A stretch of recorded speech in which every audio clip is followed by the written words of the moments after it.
Yeah. In progress, he said. Yeah. She said. How So about you? I'm pretty good. It's 32 degrees here. That's freezing 32. Celsius. That's So Fahrenheit or Celsius. 32 in Fahrenheit, it'd be 0 Celsius, I guess. So, Okay. and we had temperatures much warmer, like almost summer like temperatures this week. So now everybody's, oh no, It's it's cold. again. So, do you know there are more people coming or? I don't. I mean, I haven't heard much of anything this week. And so far, almost every time somebody's actually said, "Yeah, I'm going to be there," they don't show up. So I think that's kind of an iffy thing. Who knows what else is going on in the world and everything. But you're here, and Yeah, there's but my English is not so good. It's not my mother language. Eh? yeah, yeah, and Sometimes I want to say something, but it's difficult to explain. oh yeah, I can imagine. I mean, I I've tried to learn different languages, and I don't think my brain is set up for it. And of course, in the United States, nobody really puts that much emphasis on learning another language because I think you folks, you learn English in elementary school, don't you? Yeah, that's true. Yeah. Now, one thing when I was there in Holland, it seemed to me a lot of people that were very fluent in English, they sort of had an Australian accent. You don't, but it seemed to me like maybe a third of the people sounded like they're from Australia. Yeah. So I don't know if it's because what maybe somebody from Australia was teaching them English or something. Uh, with American people, you can hear they are American. Yeah. Huh? So anyway, So what's your plan for today? today, let's see. I've got some. My wife's got some plans for me, and generally, Oh, when it comes to her, I usually do what I'm told. So and okay. and I'm This retired, is so this hey, is the same here. yeah. We do a lot of traveling, and people say, "What kind of effort, what kind of planning you have to do?" And so I don't do any planning. She does everything. I just do what I'm told. Okay. I say, But where your wife is the same age, almost more or less? she's 5 years younger than me. She's Okay. retired as well. She's a retired college professor. And my wife is 13 years younger, so she is working. And sometimes that's a problem because I want to do something and then she is in the running and with her work, busy with her work. Huh? No, she still works quite a bit. She's like, in fact, ever since she's retired, she's been to 4 different conferences, and I've been able to travel around the world with her with that. So that's always been good. But so because she still has grants we're going and things like that. But we were having some interesting discussions about your photo this week. So It was not too big. Sometimes I forget to put it in the site on a large manner in a more with more pixels. Uh, Actually, I use Bridge and I use Affinity, and then when I make a photo in Affinity, I have it in a large number of pixels. But then I put it on 2000, but because mostly when I export a photo to internet, it's in 2000 is enough. So then I forget when I'm on Flickr, I forget to make it bigger. yeah, well, that's what the trouble I see. So many people when they have smaller images, you can't tell what's going on much because when you have to shrink it down that much, you end up with pixelization. Yeah. I'm sure wasn't there with the original image, just because No, it no, was no. shrunk. Yeah, yeah. Reducing the size of an image is just the same thing as compression, JPEG compression. You just start removing a lot of pixels. But one thing I think people were asking you about if those were applied, those bird stickers were applied in post, and I'm sure that wasn't. I've seen those before in Mhm. windows to prevent a bird from flying into them. No, they're not. Just they are just there. Yeah, And I think they put it on the glass because of they want to because it's quite high there that maybe it's a kind of visualization for the birds themselves that they when they fly they don't go through the glass right. and therefore they put this stickers on the on the glass to warn them this is not real. Yeah, You that's a good can idea. yeah. Yeah.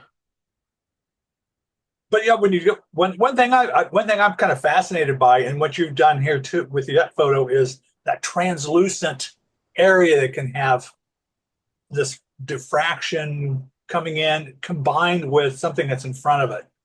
I'm sort of Mhm. fascinated by that Yeah, yeah, kind of thing. When you see that, you start wondering about it, you know. And yeah, you then on top of that, the translucent area, you got the smears of raindrops. So that's an added touch of yeah, character. yeah. Yeah, when I was there, the light was in the morning, about 9 o'clock, I think. The sun was coming up through the glass, and it was a bit misty. Yeah. So I was maybe 30, 40 centimeters, 50 centimeters from the glass, and made the birds sharp, and the rest is history. Yeah, yeah, yeah, I've definitely have seen those before. You put, and I'm trying to get to your, where is it now? Uh, Gotta hit photos.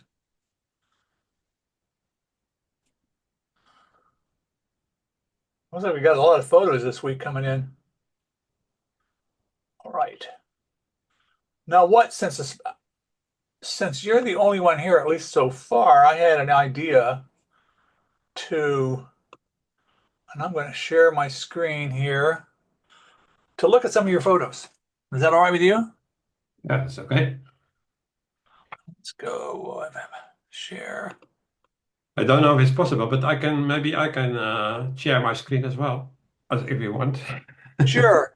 Okay, if you want to, go ahead and go ahead and go to your photo stream. Then that's what I was getting ready to do. Let's try that. This will be a good exercise for us to do that. So go to your photo stream and let's start with your first. Look if we can if I can share it, Yeah. and maybe I can share my computer as well. Yes. Because I'm basically going to, I was getting ready to do about that same thing.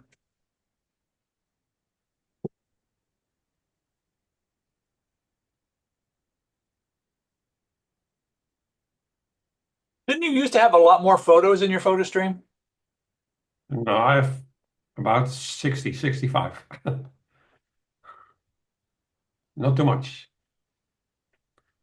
So now I'm there. So now I need to go to Zoom, and then I need to Should be at the share. bottom of the screen. There should be a green share button with an arrow pointing up.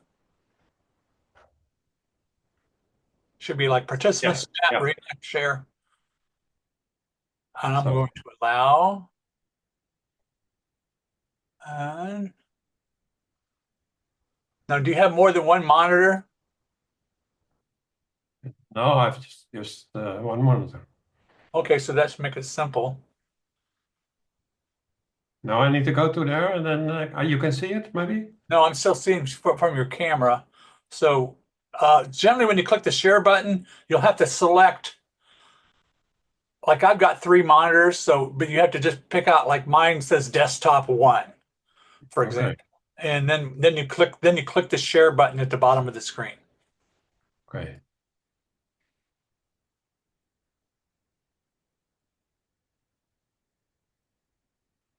And I'm still seeing your camera image.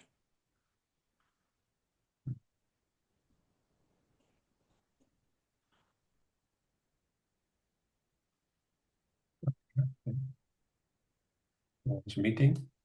Now I'm out. Yeah. Okay.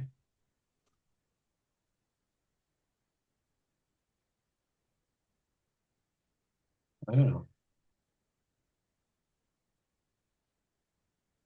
Oh, more. No.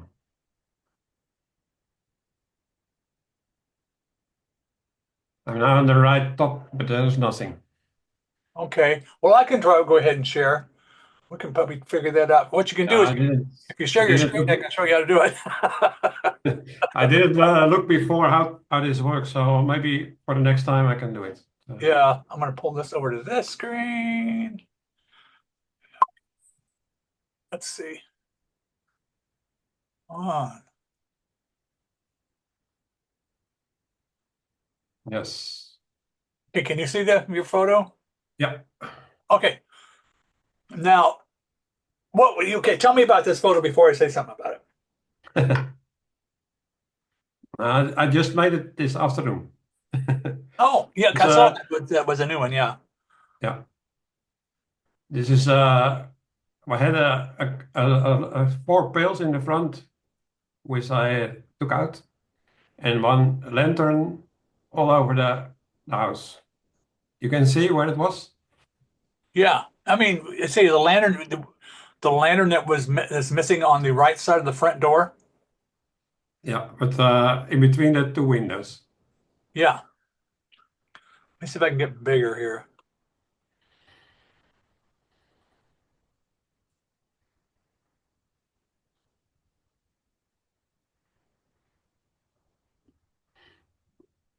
I worked a bit fast, so I think you can see it, huh?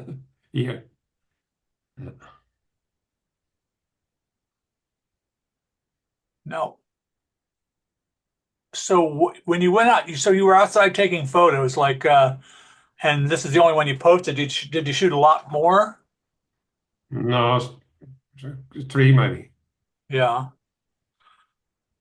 Well, one thing you got really going for you here is the light. I mean, usually when I try to shoot photos of buildings or things, I don't like it when there's direct sunlight, but you got a good angle of Mhm. sunlight. So with those shadows are really interesting. And I've Yeah, got, yeah, and if you go in cities, if you get the sunbeams coming in the late afternoon or early morning, you can get some really cool shadows of things. yeah. And you've got that going here. Now, if you wanted to, now, did you say you removed something on? Yeah. I said there's was a lantern on the right there Mhm. between between the door and the right window. You maybe you can see it. I've cloned it, but a little bit fast, so Yeah, I see where it's. Well, I can see where it was removed. I think most people wouldn't notice that. yeah, It wouldn't be too hard to rebuild that shadow. Uh, Another thing you could do. I'm not saying you ought to do this, but here's something just off the top of my head. You could copy in this left lantern and paste it in oh over yeah, toast yeah, and make that. But then you would also need a shadow of that lantern. yeah, So that might not be worth the effort. Uh, but I'm saying, excuse me. You got some pretty good sharpness here. Uh, Now, when you with the you have this area up here in the upper left through the trees, you notice that blue fringe? okay. Can take out this is CA, yeah? Yeah, that's chromatic aberration. Yeah, You've got now your lens. You got a Z. You got a Nikon Z yeah. mirrorless. And what is it a Nikkor lens on that? Notice Z lens, 50 millimeter. It's not a cheap one, about $500 or something. Now, did you boost the blues? No, Okay. no, maybe I set the, what do you say, the average 1% more, average of white balance. Right.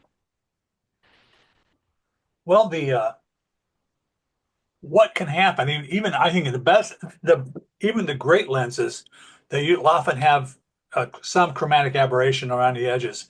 Now, do you use Affinity Pro, right? Uh, Yeah, Now there could be a thing. Now I'm going to show you something on my Photoshop that might go. Now here's a picture I've already had loaded up on there for you. Let's see. if you work, you don't need it here, but I'm going to try to show you where this can be taken care of. Uh, and that is detail optics. And you can do defringe. Now there's ways to do it. There's another place. Because they've changed Adobe Camera Raw. I set this as a default to remove chromatic aberration, and you can set that up so that you don't have to worry about that. Or and if you do notice it, I'll bet you Affinity Pro has something similar to Yeah, this. yeah, that's the same. And Affinity Pro has a raw editor as well. Yeah, I'll bet you could get the same thing. And sometimes you can also get where a calibration, like I bet where you can have. Oh shoot, there's a way it will find. Gosh, they've changed these. I've had these. Uh, I haven't been into these in a long time. Anyway, yeah, you can get characteristics based upon the lens type, and there's a place you can actually Yeah, drop yeah, that's down the lens. one. This con distortion or no detail Uh, maybe. you might take a look at that with Affinity Pro, because once you get that set up, because boom, you don't have to worry about that chromatic I aberration. think it is set up, but I will check it another time. Yeah. So let's go to that's the one I was working on. But yeah, I like the way you picked a good lighting. So and one thing, I love it.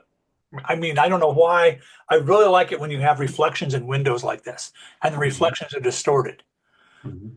in old houses and things. And sometimes you can select just those panes, and sort of tweak them just a little bit to make them more prominent. You don't want to do it too much or it looks fake. And the only other thing I would say about, I think maybe the most important change I would do with this is because it's a little bit uh, crooked. So it looks to me like you had lined up the shot, but then you had to turn your camera to the left a little bit. And you notice how there's a convergence Oh yeah, yeah. left to right. Yeah, now I see it. Yeah. Yeah. So if you were taking a step or two to the left and Yeah, made so but that that was not possible. oh I yeah, sometimes you can't do that. Yeah. yeah. But I couldn't stand in the middle before in yeah, front of this house because there was a church on the other side. yeah, And there, yeah. And when I had a if I had another lens, it was possible, I think. But yeah. Wait, where are my downloads here? I'm gonna show something here. I bet you can do this in Affinity Pro as well. I'm gonna open this in Photoshop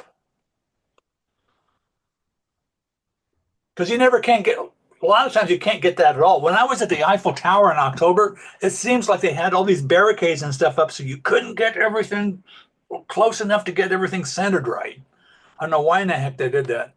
Okay, so here I'm gonna open this in Camera Raw, and maybe no, yeah, I did it that way. a little bit to the left. Yeah. Here we go.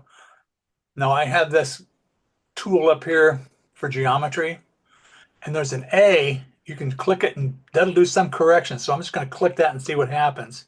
That didn't do a whole lot. It did a little bit, but it's still, but Yeah. take the horizontal and twist it like that, just a little bit to help straighten that stuff out. Because lots of times there's no way you're going to get that close. You're gonna have to tweak it in post. I mean, I Yeah. do that half of my architectural images. I have to do something like that. Mhm. But the closer you can get your sensor to being parallel to the wall in this case, the better off you're going to be. And let's see, then we had, I'll close this one out back here, be where you are.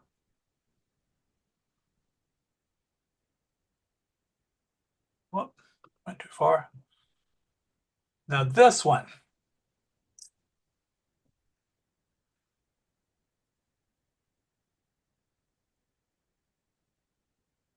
What would you have to say about this? Uh, I like the old houses in the back, and that the boy was walking just in front of one of the doors, and I like that uh, I was playing with depth of field here. So I think the aperture was 1.4, 1.4, That sounds and about right. everything in the front is sharp, and then the rest is only unsharp. I would say you've got almost kind of like a I don't know what the right word for it would be. It's sort of a tongue-in-cheek or gag thing where you've got all these sharp points and that's everything is sharp, but the background is not sharp. Kind of a,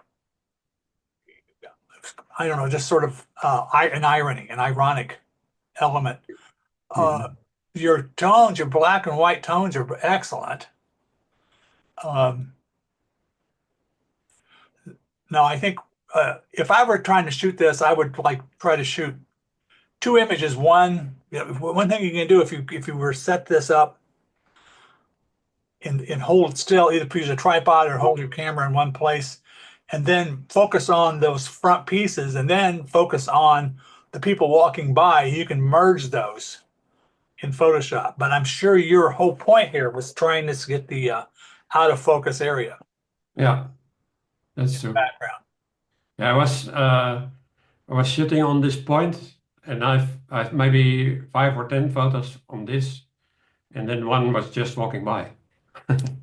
Now you do intentional camera movement, ICMs often. Yeah, as And I well. think I think this would have been a good opportunity for something like that though too. If you Mhm. had a long shutter speed, and again, you could have had a shot where it was like you could have actually used this shot by itself and taken several people with ICM with going by, and you can blend that in with the sharpness. I mean, that's I'm not saying that would make it better, but I'm just kind of going off on some possibilities here. Yeah, the blur in the background. You like Yeah, the blurring in the background, yeah. yeah. And if you had the eyes like somebody moving, so they're blurred, so they you can see their motion within 3 or 4 feet, that might have been a cool thing there. Yeah, Can't wait. yeah, I've done a lot ICM, but not on the tripod yet. Yeah. Oh, yeah.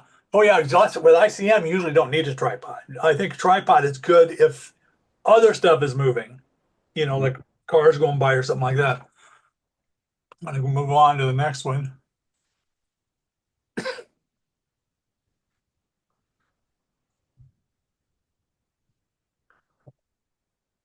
Now, what would you have to say about this one? This is as a sunscreen, the reflection of a sunscreen in the water. Now, did you have to boost any colors or No, it was more or less like this, but a lot of sun. so what a lot of people would call this an abstract, and I would too. But I would say, excuse me, it's, I think technically it's abstract like because the technical definition of abstract is something that's not based in reality, Mhm. which you have. Now, I like abstract like um, because I like to find stuff in nature or in cities or whatever where you don't really have a real clear thing about what's going on. Like you don't know exactly what, as you said, it was a little roof or something like that. So And yeah, I turn it around, so it's just no. Actually, the sunscreen was on the bottom. ah, well, there you go. You don't have any orientation cues. You Yeah. can do anything you want to it. Nobody's going to know for sure. That's where you don't have that's where you sort of lose connection to reality. Even though people can clearly say, oh yeah, this is a reflection in the water. But because you miss a lot of cues that would make it look like this is next to a sidewalk or something like that, that allows it to be more abstract, even though technically that's not abstract. But that's what my goal is, to be abstract like, where people have to get kind of second guess about what's going on. And it looks like Fernando is here. Hello, everybody. Hi. No, Fernando. We were just going through some of John's photos in the Abstract. photo stream. There's no grain inside. No grain? No. I'm not interested then. Well, I mean, I say everything I say to piss Teddy off, you know. Yeah, you big skunk. So someone needs to give you a little opposition, a little For fight. sure. That's part of the fun. You know, there's a term in hockey called checking. You go boom, boom, and then one another, you know. I'm the one bouncing and blocking others. Now tell me what you think of the photo. This one, I like Yeah. it. Yeah, it's a nice abstract. The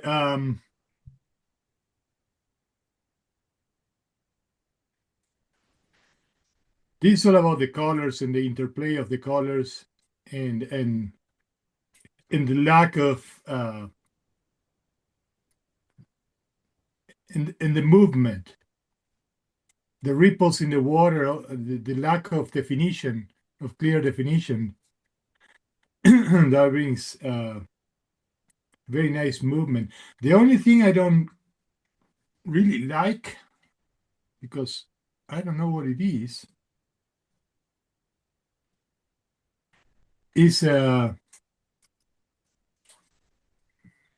oh, wait a second. See if I can magnify here my screen.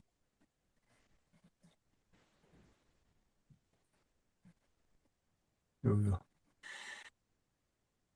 Yeah, at the center in the lower part there's like a little gray blotch that is Talking about right here? yeah, Oh. that thing there. That I would just clone that out Yeah. because it is completely it's very it breaks This disturbs a bit.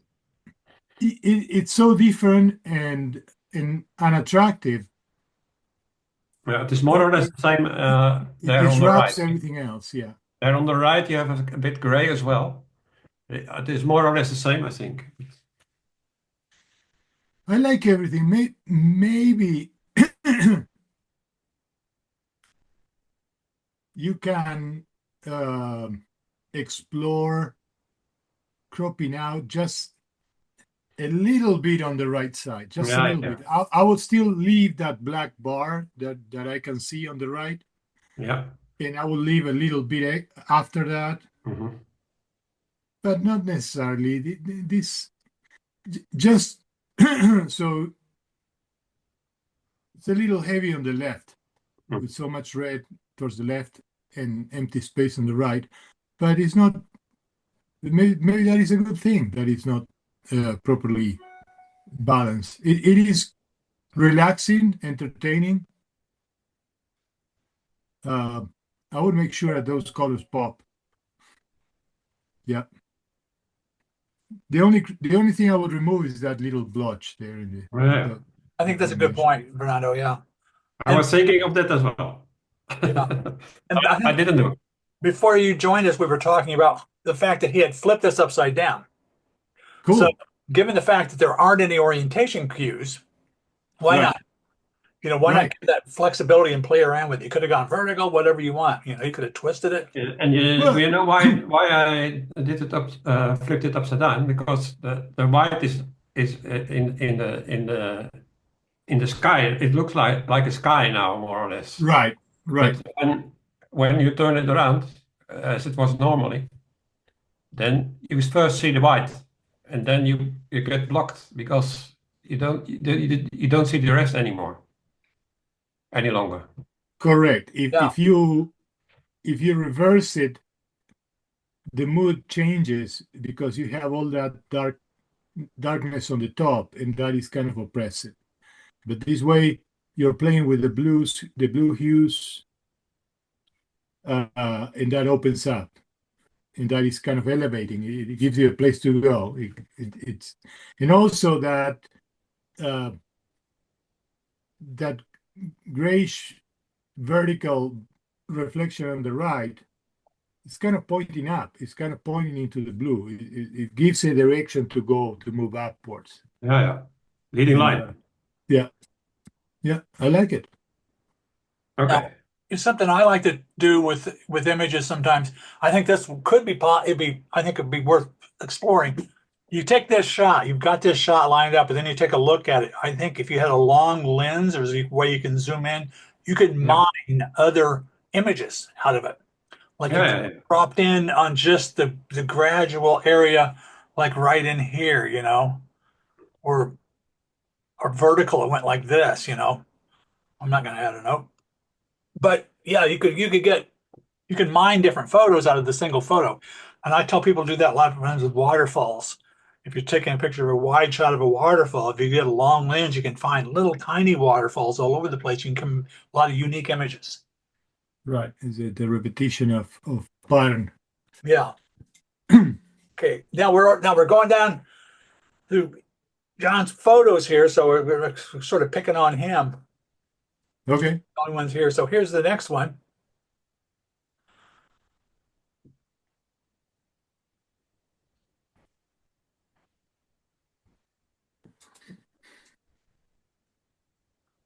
Lot of reflection, huh? I like it. I'm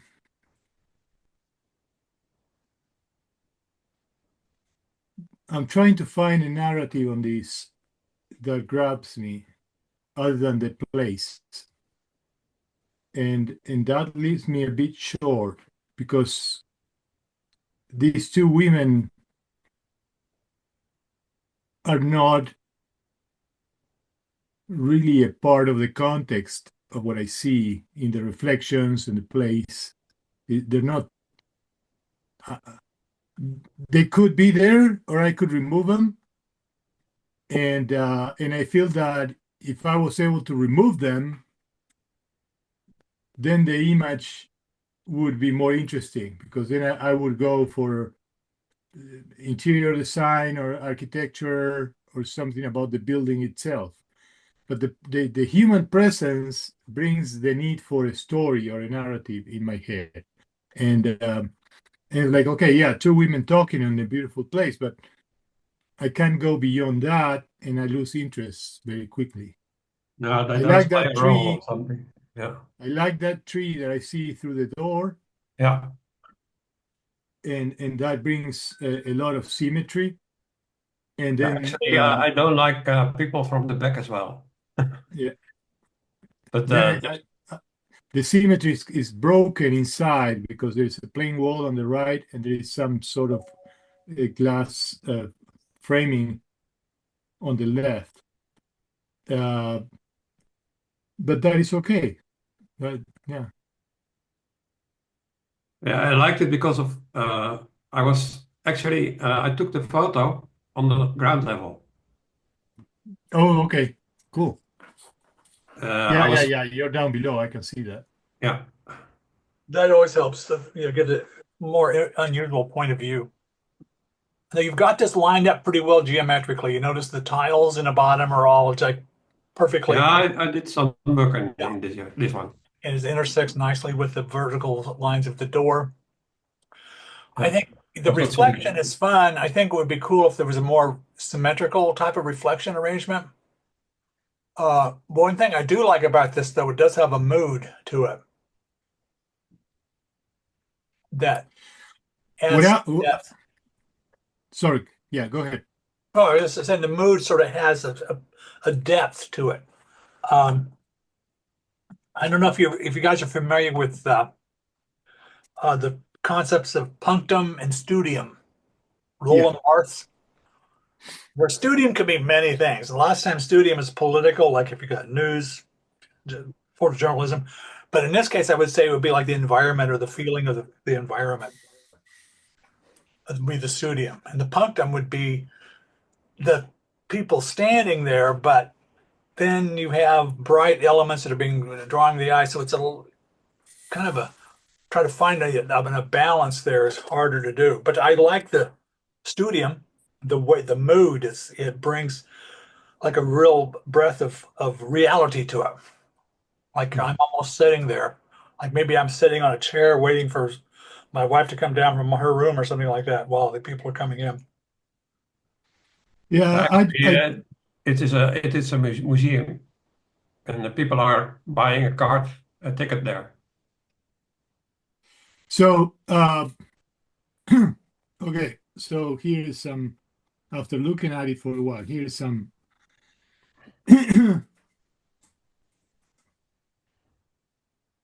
I always try to figure out what did you see? What are you going for with by taking the image? Other Here than it was. The my light. interpretation of the image, Yeah. uh, which can be many things, and it's strictly subjective, and it's all about myself. I always try uh, to place to get into your head and see, okay, what was he looking at? What got his attention here? Why did he take this photograph? And and I can see, and that ties in the concept of punctum. It's okay, so I need to choose what the subject is. And if the subject is the women and the reflections, I have to go in one direction. If the subject is the place and the tree and the reflections, I have to go in a completely different direction. And and what I see here, it kind of stands in between the two. So if I'm gonna go for, if I was trying to photograph the women and the reflection, I definitely won't go for symmetry. Uh, I would just align the left edge of the frame with the left wall,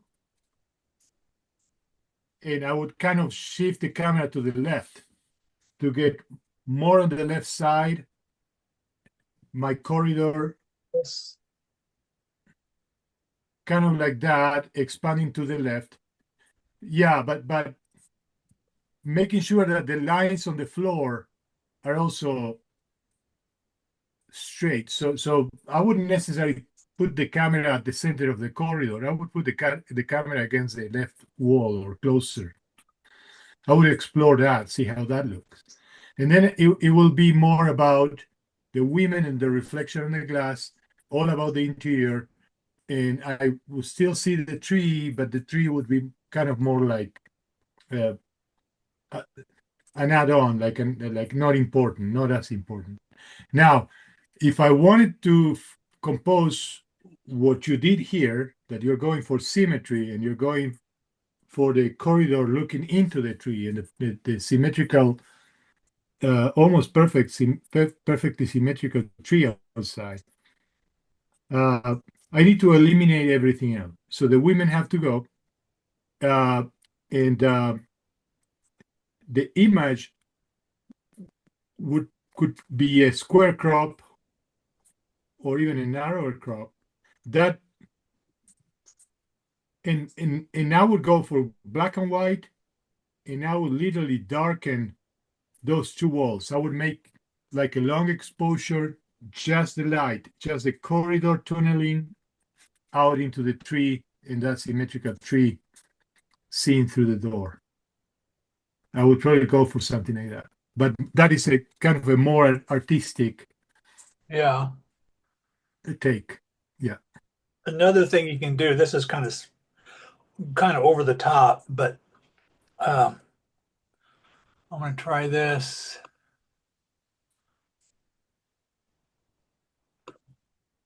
When you're talking about symmetry and reflections and stuff like that. Oh yeah. Yeah, that is another idea. Yeah.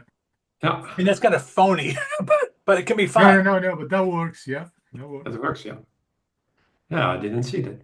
And you could also take that, you can also use the eraser tool to maybe instead of being that obvious, you can bring in the original art.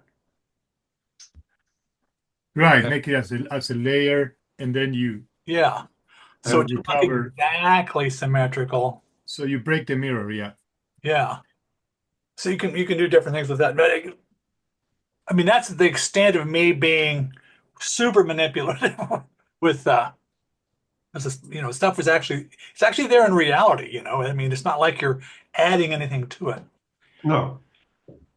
But anyway, let's go to the next one here. Let me go back to boom.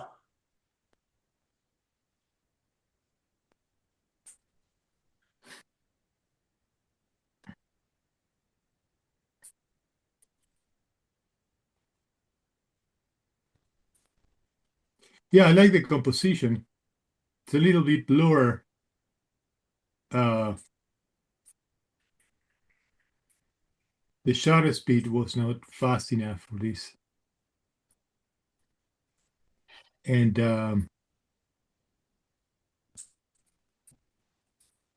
it was with color. You could also go for black and white with this.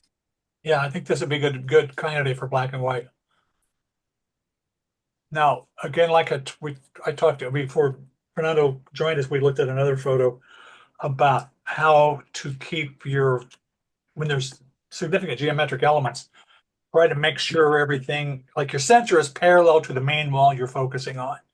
In this case, it looks like you're a little bit to the right and you turn your camera a little bit to the left, which introduces a twist. Mm-hmm. So I think if you were able, I mean, if you have good access to this scene, you might want to use this to wait for more people to come along. And in this case, I would say try to stand so that that middle column, if that middle column is even still there, but so that it's perfectly lined up, so you don't see most of the right side and so forth. So I'm talking about like so it's all nice and flat, and then wait for people to enter the scene. That's the frame your shot and wait concept, which always works well. Now you've also got that reflection, which is always going to be crooked. So, gee whiz, that's Well, probably going to make it look crooked anyway. but he did that with the third column. So he didn't choose the middle column to center. He centered on the third column. Yeah. And So that's fine with me. It actually, yeah, it is. So I always debate these, and there's no right or wrong. I'm not saying, Teddy, that you're wrong or anything like that. It's just a matter of choices. I don't find that perfect verticals, horizontals, perfect symmetries, all those rules are so important on street photography. Street photography is more about the happenstance of the moment, the the the narrative that you can create with the elements, and it is also when you're doing street photography, you don't have the time for any of those, for a tripod, for any of those alignments to compensate for lens distortion. And also, you're not going to take the time in post processing either. Sometimes you don't even care about post processing, because all the emphasis is more on the narrative than anything else. Compositionally, even the photos from Cartier-Bresson and some of the masters, they're far from perfect. They cut feet out.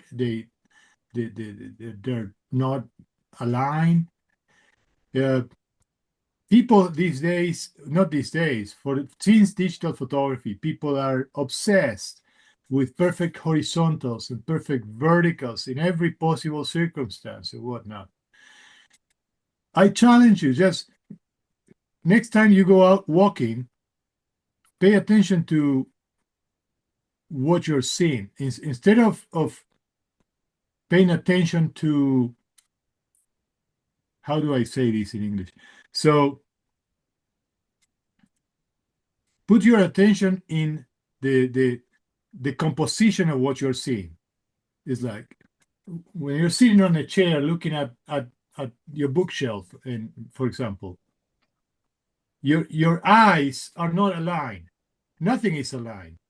There's no verticals. You're making the verticals, you know what is vertical in your head, but if you pay attention to the image that is coming in through your eyes, your head is tilted.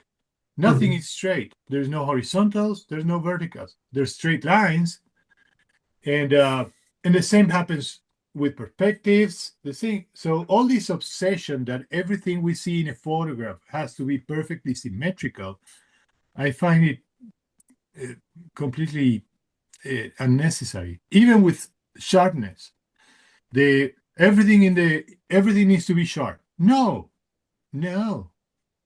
When we're looking at something, if you're looking at a flower in your yard and you're paying attention to the flower, everything around the flower is not sharp in your head, in your eyes. What you see is not sharp.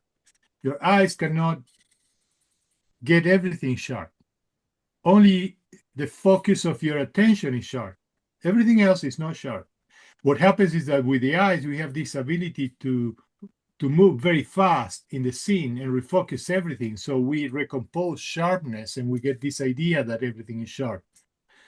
And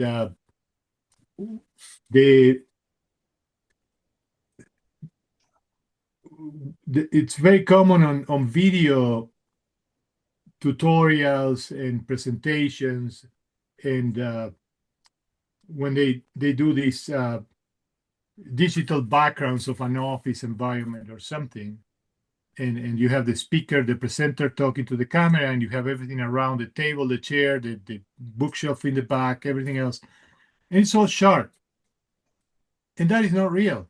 It's not realistic. No, You but get in this photo, when the woman was not sharp, I think I didn't post it in internet. yeah. I think you focus on the black bag in that column there. That's where you prepare your camera, and then you just press the trigger when the woman came into the scene. Yeah, I have I think 15 photos of her. Right, Yeah, I think when you mentioned narrative, you have the three handbags and then her handbag. right. That's an interesting aspect of it. And And it, now I would argue in this case, this is one of those cases where frame the shot and wait. If you're going to frame the shot, you might as well get things straight. If you're getting that close to having your camera parallel to the wall. Now, if you were going to go like 45 degrees or so off to the right, something interestingly oblique, that works too. But if it's just a little bit off, that that risks the photo being too snapshot-like. Yeah. Now, a lot of people like snapshot-like. I don't think you'll find many snapshot-like photos in list of good or great photos. And it's not Actually, I turned the camera a bit where she walked, and so I was a bit yeah, more in the back, so I cut off the sides, and you can see that the reflection is not straight in the glass. So oh, can this you? is not helping the photo as well. But yeah. I think the glass is more. I have more or less straight. I think a handicap with this is that crooked reflection of background. So that's going to make it, but that's the way it is. I mean, I like this photo. No, but the columns are not the same. So that is actually perfect. The angle of the reflection is following the angle of the three columns. Those three columns are not flat. They're going up in an angle. But I would say The- this is a good example of frame the shot and wait. I suspect that's what you did, Yeah, and you were waiting for people to come by. yeah. I go there for half an hour and see what Yeah, happens. because you never know. It could be something like this woman. It could be a guy with a clown suit. You know, you just never know. right, right, right. Mostly it's not working, and you shoot maybe 50 or 80 shots, and then one is good. That's a good I think that's a good percentage if you ask me. And my problem is I kind of be on the impatient side, so I'll get a frame shot, everything framed, and then next thing you know, nobody's coming by. It No, always but happens to me. in this case, it works because of the back. But you never know. A woman goes there with a bag in her hand. So Well, you have to wait for something that need to happen. because that then you're saying it. The image is not about anything other than the bags, and you're connecting the three bags behind the screen with the bag with the woman. and that creates a narrative in the dialogue. Yeah. It's like, and there's nothing else on the window other than the bags, and it's all about the bags. So the image is all about the bags. And Yeah, in but that regard, it's strange that you don't if the know. bag if the bag in the woman's hand is sharp I and I'm not it sure is it's totally sharp, but I think. it Can you is see not as sharp, yeah. the app the shutter speed here? Yes. 100, 200, 250. That should have been sharp enough. Yeah. Yeah, but the aperture is 2.2, eh? So Yeah. So Right. So yeah, the aperture is too shallow yeah, for the depth yeah. of field that you want I to need to be a grab. little bit more, I think. If it was f4 or f5.x, would be better. But you can try running this by one of these AI sharpening tools, and they might be able to sharpen Yeah, I think so as the well. woman in the back. yeah, I would say just mostly her face. If you just did that sharpening, the rest of it, nobody would care. Usually, when there's people involved, you want to make sure their face is sharp. And I think this isn't terrible as is. Now, what I struggle with sometimes, I'll try to focus on the wall, like in a situation like this. I take at least a couple of shots like that. Then I try to focus as the people enter on the people, and then I can layer them in afterwards. So you can have both planes in focus. But I'm still working on that. I haven't perfected that technique yet. Yeah, I'm not so a fan of going there with a tripod. So because Yeah, when you well, you can do that handheld if you just stand still. It's yeah. not it's not that hard to do that handheld. Okay, I'm gonna move on to the next shot. Oh, this is the one we talked about today. Wow. And I think we both commented on this. Fernando, did you comment on this one? Oh yeah, yeah, and this is interesting because uh, we all showed different interpretation and different possibilities. Uh, the, I have no problem with the bluebirds, for example. I don't know why it was such a big deal um, for Sky. He, but he has an extremely acute artistic eye, and and sometimes when he describes his ideas, they're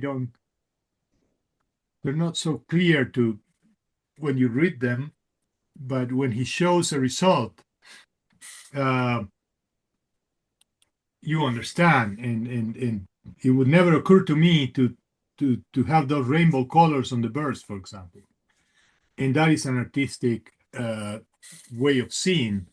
You need to have that artistry in you.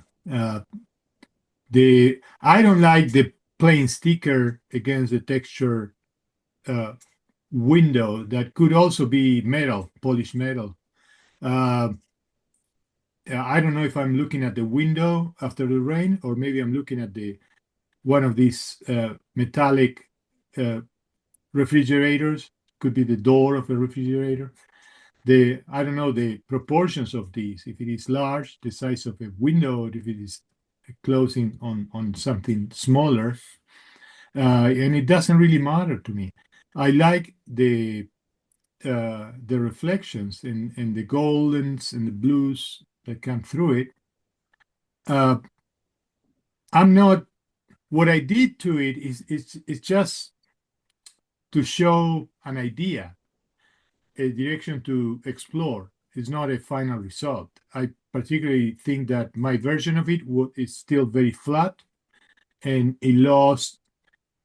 Uh, there is some nice, delicate play of the hues in the yellows and the blues that I killed with my version by making it all. It just didn't translate very well. So it needs more work. Get in Um, there with that. You had A lot There, of yeah. discussion, eh? That one is yours. Right.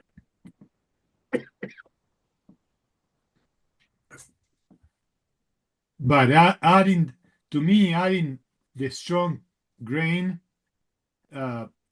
pushes these into the surreal.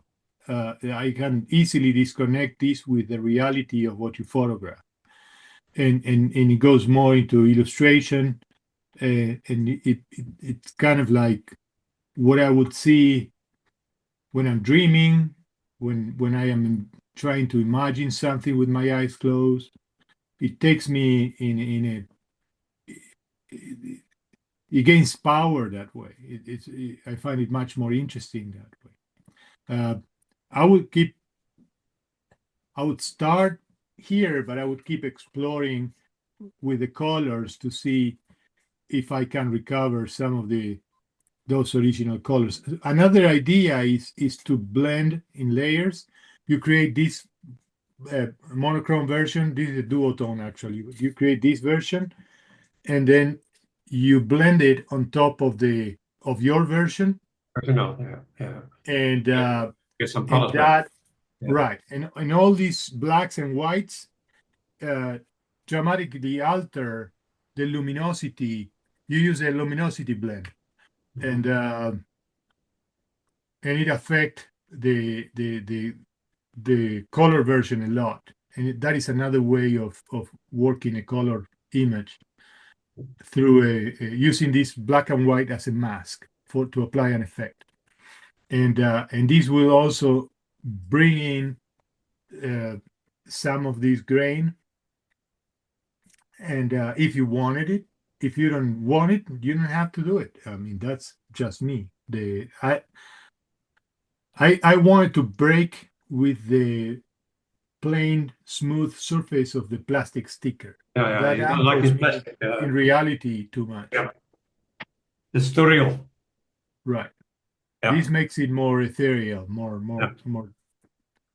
Well, I tend to, I'm not saying I don't like it, but I don't feel like I have the expertise to get into the illustration or digital painting stuff, which is why I usually abstain with things like this. But here's one, like you mentioned, Fernando, you could merge this as a layer, for example, and with the original image, and then you could erase pieces of it and bring out parts of it to make a wholly different thing. I think that would be a good, some great potential for that to get a more, you know, um, less photographic effect. It's a bit strange, but because everybody has a different opinion about it. Eh? Yeah. Right. I mean, I don't have a bad opinion about that stuff. It's just that's not what I do, and I don't really feel like I can offer much other than stuff like this. Is oh yeah, when you Fernando, you brought that up. That's a really good idea.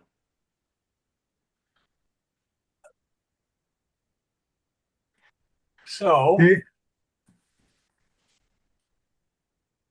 where we are at now, need to go back to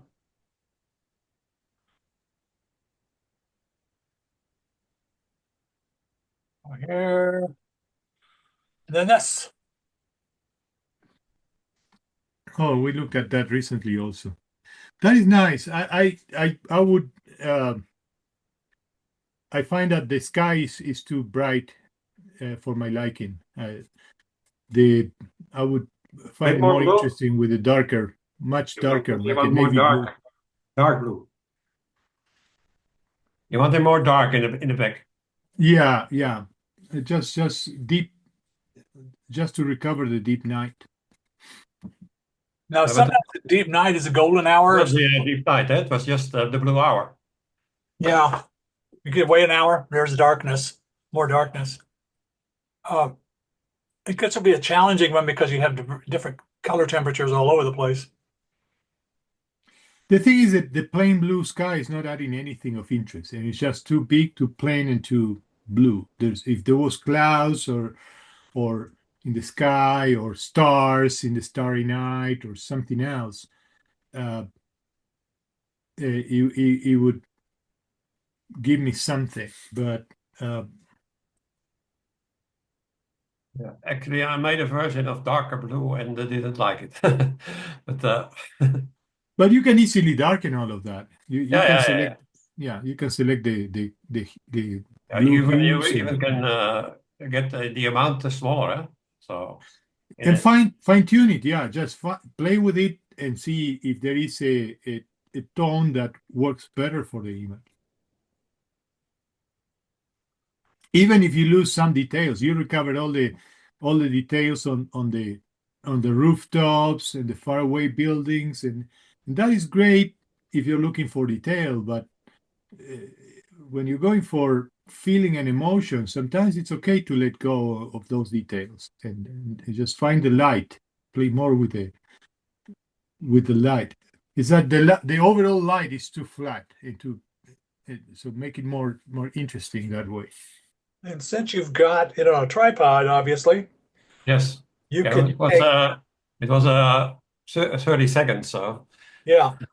I mean, you could have taken several shots. Like, you'd be surprised if you can get just at a quarter of a second, as opposed to 30 seconds or a second.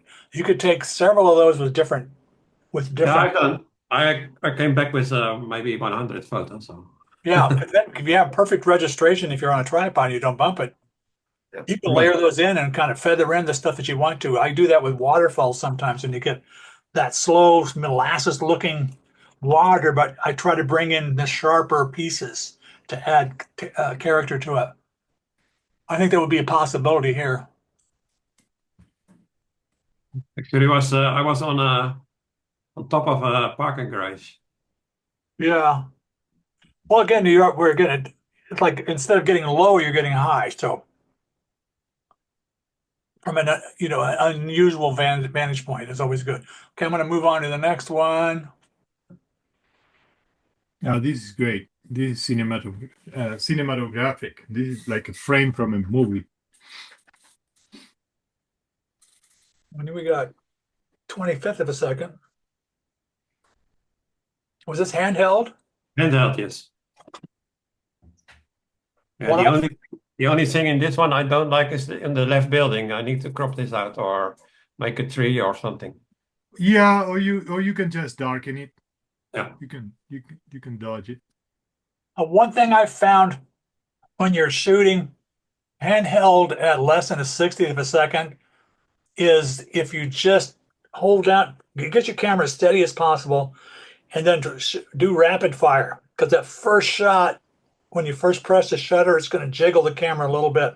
Rapid fire will reduce that. And then if you do 10 or 15 shots, statistically, you're going to get one that's sharp, or at least sharper Okay. than the other ones. Yeah, I think that's you a did good a good way. job. You did a good job with this one, though. And I love the way that Sometimes I try to move my back to something steady, and then I get some more. I'm more fixed because in this case, this was 1/25th, I think. So yeah, you that's had that's one. the minimum. If I go lower, then I have nothing. This might have been an interesting ICM shot. Yeah, Okay, I'm going to move on to the next. yeah, but the difficulty here was a lot of things in front, cars, dustbins, everything was in front of that building. I need to crop out. Not crop out. How Oh, do you you mean say? the last one? Yeah, this one. Yeah. In front there were dustbins. On the right was a car. Uh, in the front there was a road. There were where some signs were. So I need to do a lot of work here. Needed. Yeah, there's always trash cans or something like that around. Yeah.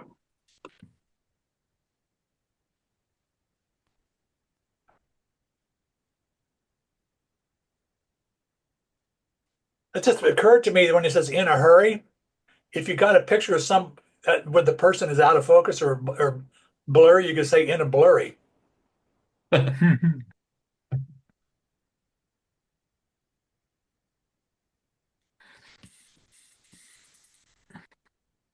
Well, the first thing that struck me was I thought it was too blue. Yeah, I was thinking as well. Yeah. Yeah, when you see his pants and his his trousers, then you see too much blue. Yeah. I think I love the shadow behind the guy. I think you him leaving the center of the image, you sort of I think it would be nicer if he was a little bit farther to the right, but then you run the risk of losing the shadow. Um, but again, I think this is one of your frame the shot and wait, which you were successful. I was waiting here for the shadow. Yeah. Well, sometimes I go to places and then I think, well, this is a good place for shadows. And Yeah, then yeah, lighting like that's usually not great for street scenes, but with you if you incorporate the shadows in a good way, that's great. It works really well. So these would not work for me, and because I see two images in one, and both.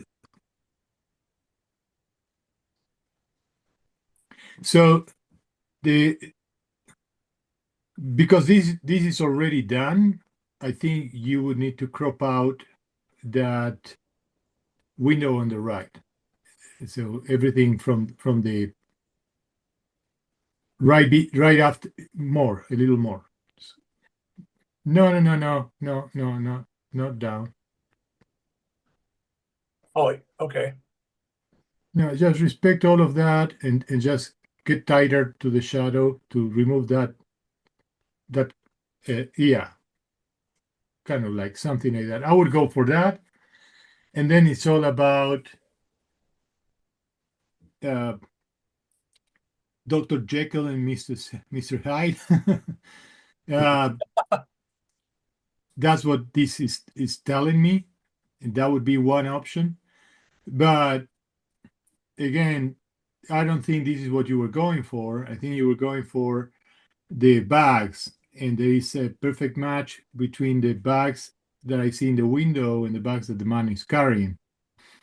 And so if you go back to the original crop, Freddie, hey, Teddy. Come on, you. Let's go back out.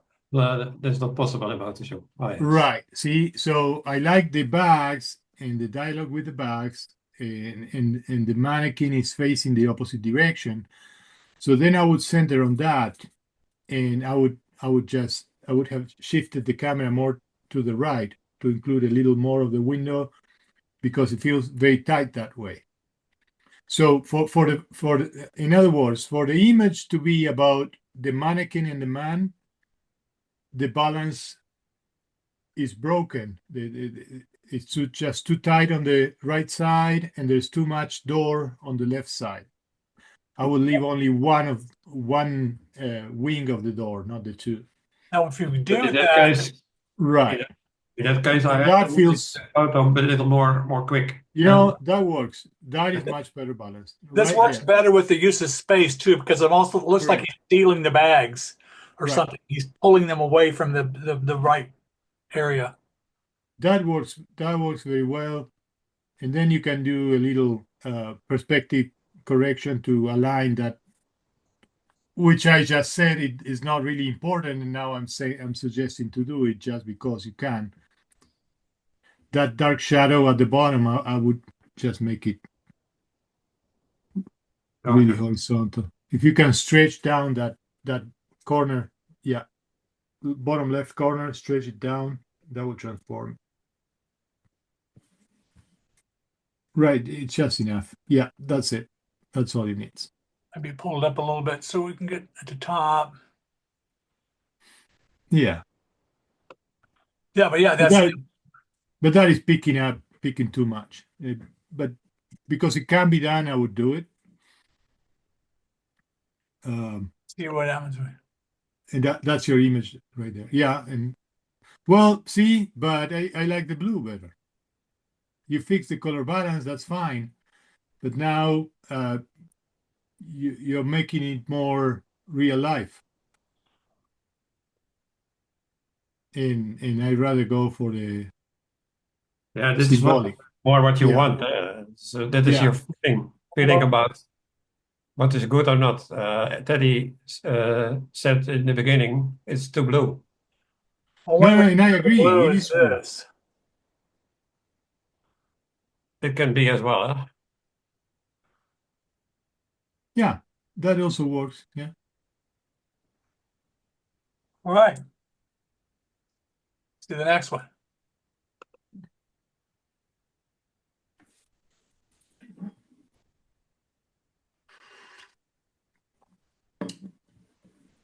Yeah, that I don't find it particularly interesting. I see the form, line, symmetry, all of that.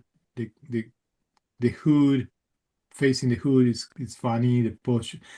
There's a lot of good elements, but the result is not really it's not really interesting for me. But maybe I am not the audience for this type of image anyways. Yeah, I would go for a square crop. Oh, Let's go for square. Come on, you.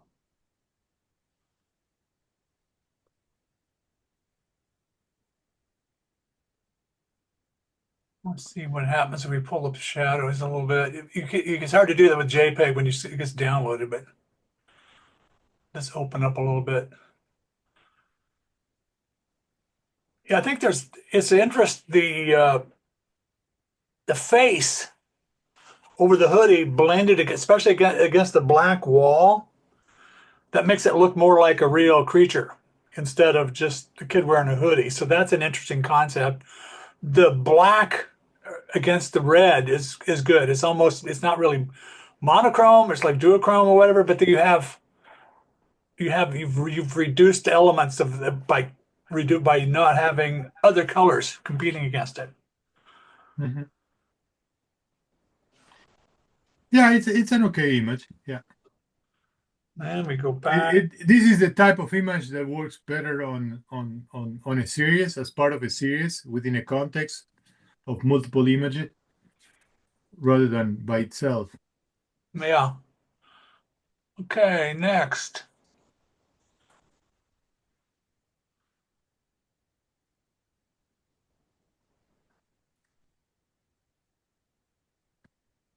Yeah, this is a good idea, but it would need a lot of manipulation in for what I'm envisioning from it.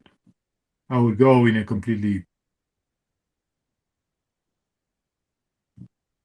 Yeah, I agree. It's a good idea. I think I would darken that guy in the motorcycle completely. Just make it turn the whole thing so dark that it becomes kind of a silhouette. So I would be looking at the shadow. The only lit part is the curtain and the shadow, and then everything else is so dark that it becomes kind of a silhouette.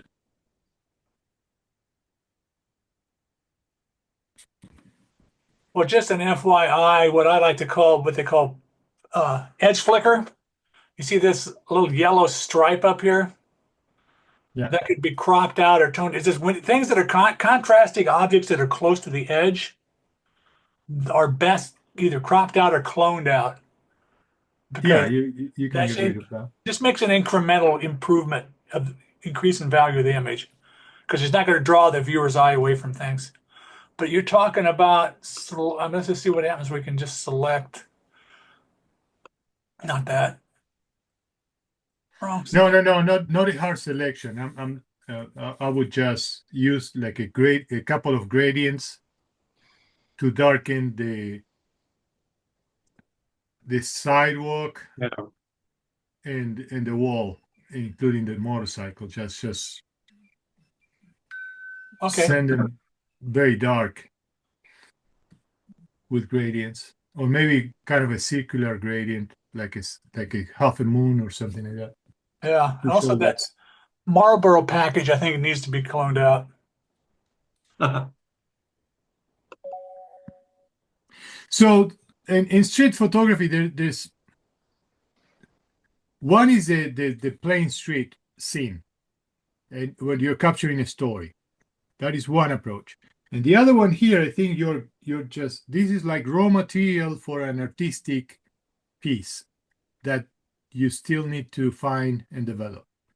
This is not street photography anymore. This is something else in my head. This is why I go that direction. I think you have a good point. I would still call this, I mean, you could, if somebody called this street photography, I think that's fine with me. But you're right, this is more artistic. Yeah. Not that Here street photography isn't artistic, but I'm saying this is more like more free form or yeah. Just because the photo was taken on a street doesn't make it street photography. yeah. You know? And It's always difficult to say what is street, because Oh yeah. there are people, they say in the beach you can make street photos as well. I'm too same shy. as, I mean, I shoot all my street photographs are like 120 millimeters or longer. right. This is nice. This is not street photography at all. This is more. This is You where I can like go for architectural building, or you can go for feeling. yeah, I call it urban still life as when it's shots like that. Yeah. I like the incorporation of the blurriness in some of the blown grass. That might be cool if you had this on a tripod and had the blown grass even more blown, and but you would still have a razor sharp doorways and windows, brick. This is great. The only thing I'm missing here is more at the top, more wall. I wish this was square format and or 4x5. So I need more wall up top to find balance.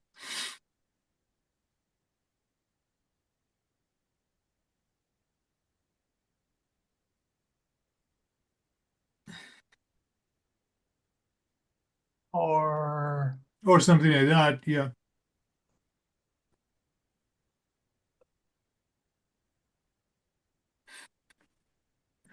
Yeah, I like it in general though. But you're right that there's a lot of negative space in the middle that kind of yeah. I'm not sure what to think about it. Well, by cropping it that way, you're increasing the blank space on the middle. Yeah. No, I think just adding uh, adding at the top more than taking out to keep the proportions. I like the proportions. I like the composition and the framing. I like the round door and the square. I love the grass. Yeah, maybe a bit too much grass. But I like it. That is the idea. I like all that grass there. I wouldn't take out grass. Yeah. It's red, blue, green, and white, and yellow. I remember there was a raining pipe in the corner there of the wall. I cloned out this one as well.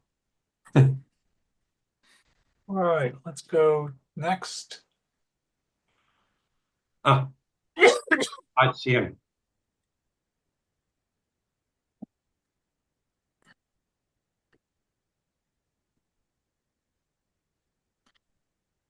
An advantage of John, ICM, there's all kinds of ways you can manipulate it and no one would ever notice.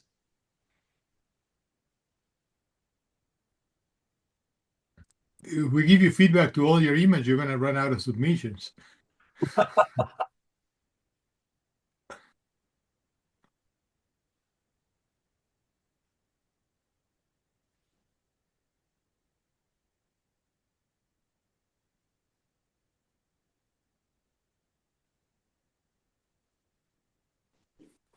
I like the pink collar and the yellow object they're chasing. There's practically no other colors involved. And I like the use of space.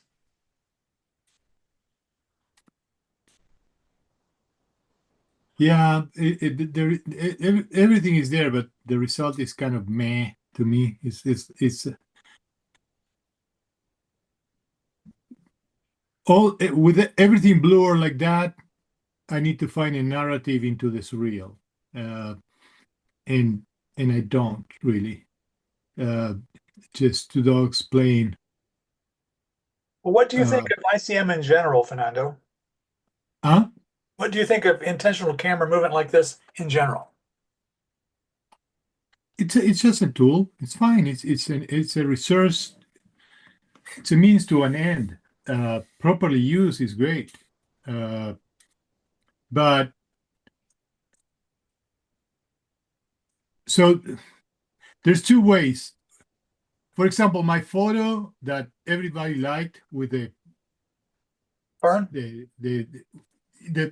palm with the sun coming through, the sun rays and the right. That is a snapshot. Everybody thinks that that was carefully. There was some comment that said, "Well, you took the time to get it right on camera, blah blah blah." Literally, that was.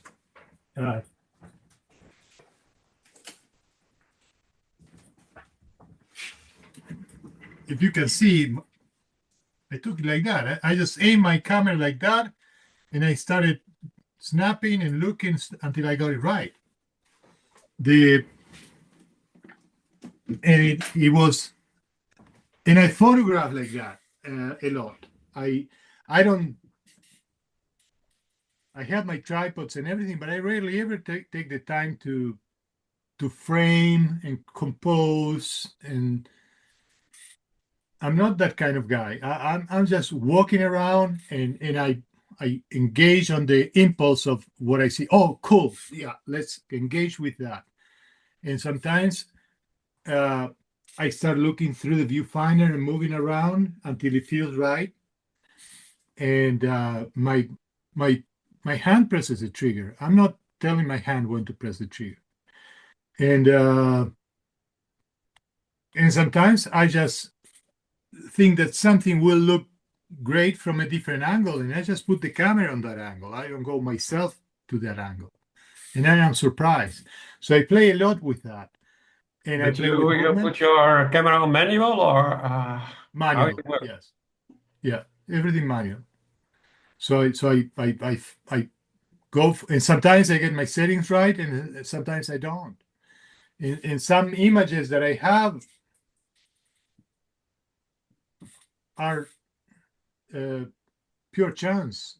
Yeah, but They just with ICM you need to think about your shutter speed, because yeah, if but I take this, the most of my ICMs are 115 or 1/8 seconds. If I go more than 115, if it's 160 or 125, I don't have ICM. And if I take 1 second, it's too much as well. So right. you need to have something in between. Now, there's a guy in my camera club who uses an iPhone that he holds down next to his hip, but he's got a triggering device. Right. So he goes around and gets, it's like street photography. He gets some great shots. He says all of his shots are terrible, but the ones he can go out and spend Exactly. an hour, he'll get 10 decent ones. Right. And that's an interesting concept to do that. That's a usable process. And I'll do that with something like when I was on the Paris Metro, I was just holding my camera up and letting the shutter go, just let her fly at, a tenth of a second or something like that. Almost most of those photos were crap, but the ones that worked. And that is the idea. You don't care much. It's like we care too much. We want to be in control of everything. And what photography has taught me is that control sometimes.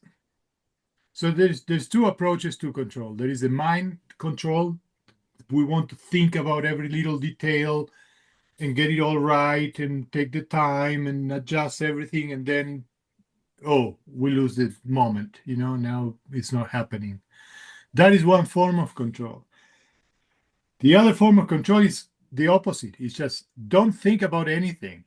Just flow with the moment and being present on that moment, and allow that impulse to control. Always flow. Right. Yeah, Just let it flow. I think that's And definitely a good process to do, but I think a lot of people have other goals with their photography. And I think your idea is excellent, and I've used it myself. And I encourage everybody to do that. But say, for instance, if you're into bird photography, you can't really get away with that. No. Wildlife, you get strict architecture, things like that. But I think you need to do, you don't do, you do, I don't think you should just zero in on birds, for example.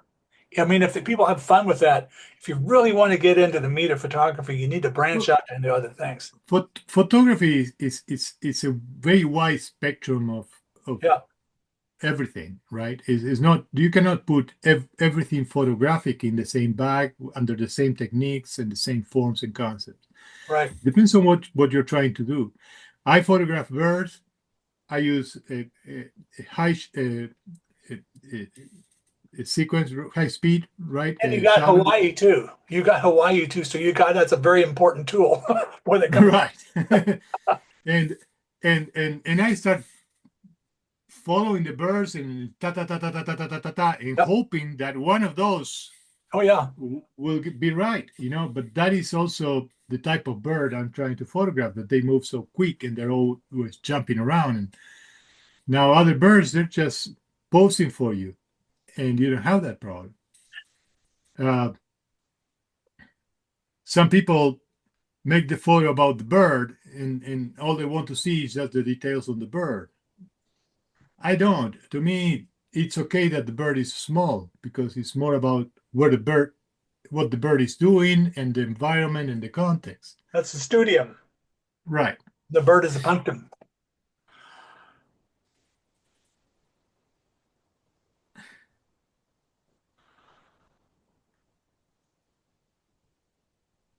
So I tend to be. I mean, I'm a geek, a nerd. So I grew up with that kind of stuff. I mean, my first love with photography was darkroom. I could care less about the camera. And it wasn't until like 1970 where I really started thinking about using a camera much. And because I just liked the nerdy, geeky stuff with the doing things in the dark. Transit.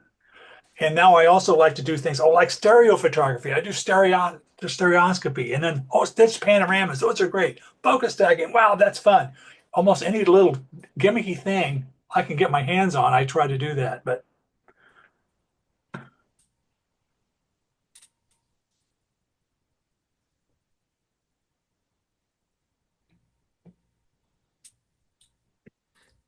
Yeah, this is an okay portrait of the guy. Now, I don't find any particular interest because I don't know the person. This kind of one of those photos that are probably good for you photograph for somebody. yeah, the person with doing the shot put of his parents or whatever would love this photo. I think the lighting is very good. The backlight works very well.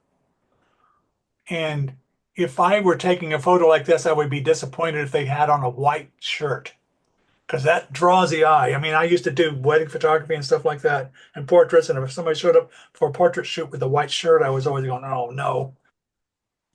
But that's a good tone. The shirt has a good tone. You got some good details of the guy's face. You got the shot puck, sort of a peek of the action thing.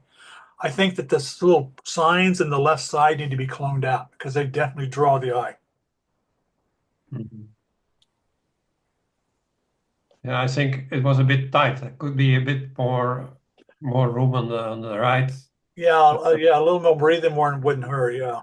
Actually, I was not totally happy with the action when when he throw away the ball, but it's very difficult to to catch that. It would be better. One. Peek of the action there. Yeah, it was a difficult, very difficult picture. Well, Actually, this is goes more interesting. the horse goes from need to spring to jump behind the other way around over the water. And he jumped just she couldn't control the horse. Right. I think that makes it look more interesting too. Like she does look like she's going to look out. And, and it was a very bad light because it was dark in in the forest, and I was yeah Yeah, but to here, for example, the focus is great because it's the tunneling effect of the focus areas zooming into her and the horse are captivating. I would probably emphasize that with a vignette, and it could probably use a little crop, keeping the square format, but just um, Trying to open that photo in Photoshop. Come on, you. Here we go. so drag from the bottom right corner up a little bit to crop it. No, the crop with the crop tool. Just grab the handle on the bottom right. Let me get the The, remember what was difficult here as well. There was a red. uh, no, keep it square, but get rid of that tree.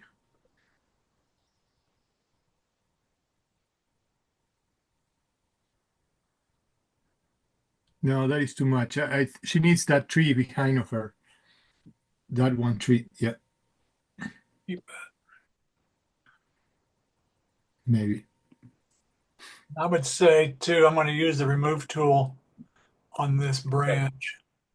Yeah,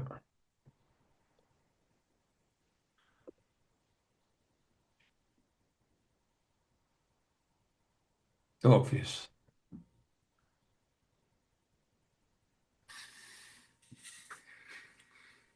Yep. And here it was difficult to take out the red. There was a red. How do you say that? Rope, a red rope behind the trees. So I need to take that out.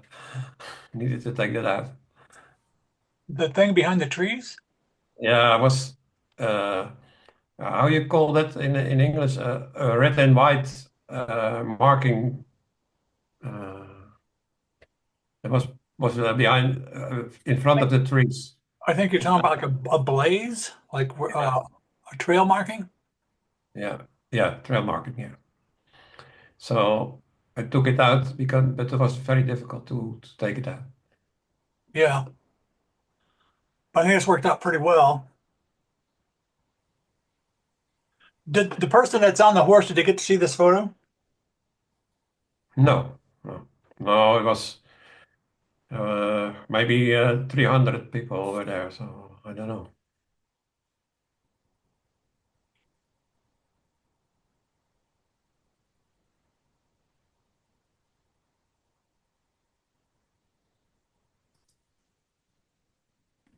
Oh, well, we have a lot of that here in Hawaii. That's cool. Yeah, because The you don't see that. the kite. Yeah. Yeah. Yeah, I think that's the idea. I mean, the kite would have been cool to have in the shot, but this adds a little bit of mystery to it. I I like. like this. Go ahead.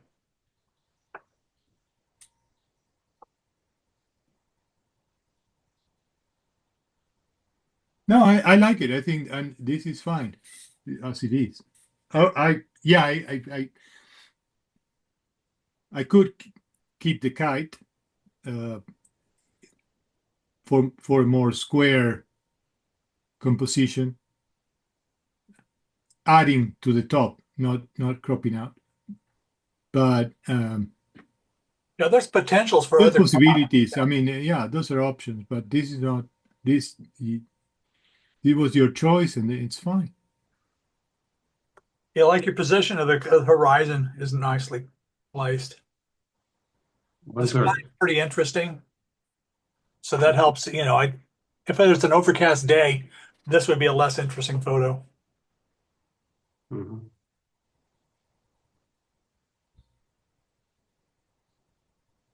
More horsing around.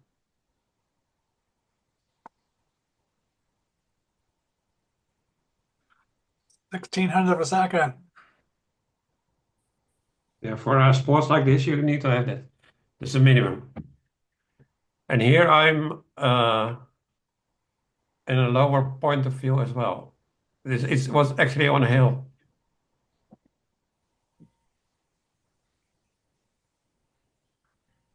But I think I'm not a horse photographer, but I only one times I go there for photos different. Well, that's a good, you're good to branch out to do something with a different discipline from what, say, street photography or uh, ICM or something like that.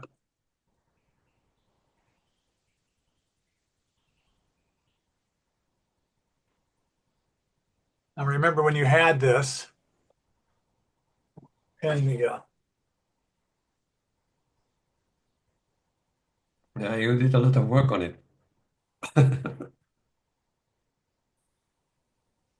course the converging lines, all the lines lead to the young man there in the middle and the two bicycles, and of course the balancing graffiti.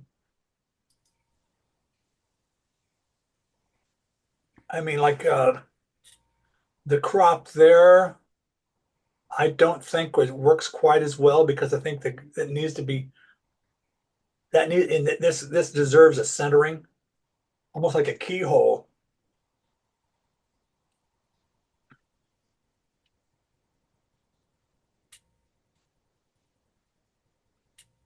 Now we got Yeah, I think that yeah, I don't agree with the crop, but I would probably go with a more square, taking some from the. Huh, it's interesting because it is centered. if No, you that's fine. Yeah, if you wanted to get ambitious, you could move the graffiti around, especially that right one. right. Move that. But no, but then if you crop it, then you chop off that circle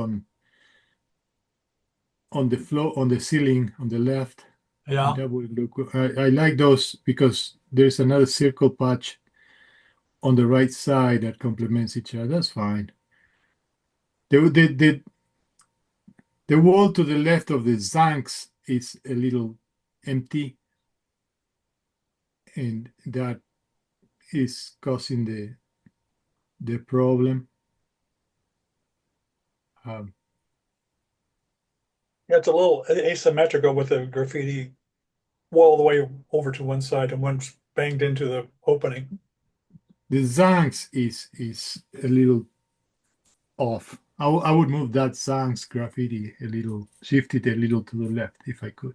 Yeah, that would be a little bit harder to do because it is cropped up, but because it's doable. Right, right, right. Now we got less than 20 minutes left, and rather than go through any more photos, does anybody I mean, I got a couple of topics I'd like to talk about, but anybody else have any other thing they would like to mention about photography in general, or Flickr, or the weekly? Go ahead. No, the one thing I've been thinking these days uh, regarding this meeting is maybe the recording is intimidating for people. Uh, I see value on the recording, so and I see the original idea, so others who were not present can see what happened during the meeting. That is great. But at the same time, I feel that maybe there's some, I don't know this. Nobody told me anything, but I'm kind of thinking, okay, why is people not joining yet? And I said, well, maybe the recording is pushing them away, you know? I mean, like you think that they don't want to be recorded, they're afraid to. Right, right. Just being recorded. And also not only showing their face publicly, but also everything we say is said, and it's out of our control. Just I cannot undo what I said. It is recorded now. It is publicly Right. available for others to agree, Uh, disagree, love me or hate me. And and what you can do is next time open write down in the group that if they want that we don't record it, I'll bring something up on that into discussion. I've had some good feedback about the recordings. Right. I It can was even a thought. imagine I'm not saying, that yeah. being intimidating to some people. Yeah, I think you're right, Fernando. I don't. I don't care. I wouldn't want this to have 20, 30 people. I think it would be chaotic. Yeah. But I think the ideal number would be 6 to 9. Yeah, And I have experience with another meeting like this, and then we have mostly five, six people. right, right. And it makes it more dynamic and entertaining. Uh, that was the only thing in my head, really. Uh, Well, yeah, I'll bring that up into the discussion, see what people have to say about being recorded or not. And also, we have the issue of time zones and language barriers. right, right. You guys both speak fluent English, Yeah, yeah, and yeah. but a lot of people don't. You mean the people see they use Google Translate all the time, which I think Right. does, Google Translate does a great job. But these people, they're not going to want to go. Actually, for me, it's a bit a barrier as well because English is my second language, and I understand what you say, but sometimes it's a bit difficult to explain specific things or to pick the words what I want to say. Yeah, well, I think you do a very good job. Yeah, you're very clear. Yeah. They So we do have a difference. I know, like Ski, he says he can't do it on weekends. So I'm going to try some mid-March. I'm going to try to do something on the weekdays, see how that right. works out. And it's easy for me because I'm retired. So, And um, Fernando can talk Spanish, eh? We no, could, yeah. if you guys wanted to have this, I would be happy to give my login credentials if somebody wanted to do it Spanish only or German or No, Dutch, whatever. I think we need to keep it in English, and that is uh, it is the universal Yeah, uh, language. It is the second language for Yeah. everybody, and I think that uh, if people want to connect with others around the world, they need to engage on learning English, and so this gives an opportunity to practice and yeah. to get Actually, you to when it's for me, it's difficult, but yeah, difficult is not impossible.